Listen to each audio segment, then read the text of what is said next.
இப்ப வீட்ல இட்லி, தோசை, சப்பாத்தி, பூரி, இடியாப்பம்ன்ட்டு எது செஞ்சாலும் இவன் எல்லார் கூடயும் மேட்ச் ஆயிருவான். எப்படி செய்யலான்னு பார்க்கலாமா? ஒரு பேன்ல 2 டேபிள் ஸ்பூன் எண்ணெய் சேர்த்துட்டு, ரஃப்பா சாப் பண்ண 2 வெங்காயம், 2 தக்காளி, 5, 6 பாதாம், ஒரே ஒரு வரமிளகா.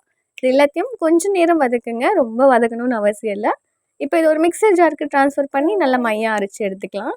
இப்ப சேம் பேன்ல 2 டேபிள் ஸ்பூன் பட்டர் சேர்த்துட்டு, அரைச்ச விழுத சேர்த்து கொஞ்சம் பச்சை வாசனை போற அளவுக்கு வதக்கிக்கலாம். இப்போ மசாலாலாம் சேர்த்துக்கலாம். கரம் மசாலா, தனியாத்தூள், மிளகாய்த்தூள், உப்பு, நல்லா கொஞ்சமா கஸ்தூரி மேத்தி நல்லா உள்ளங்கையில வச்சு நல்லா நுணுக்கி சேர்த்துக்கோங்க. இப்போ பாயில் பண்ணி வச்சிருக்கிற உருளைக்கிழங்கும், பட்டாணியும் இதுக்குள்ள சேர்த்துட்டு, இந்த மசாலாவும், அந்த உருளைக்கிழங்கும் நல்லா பைண்ட் ஆகுற அளவுக்கு மிக்ஸ் பண்ணி எடுத்துக்கலாம்.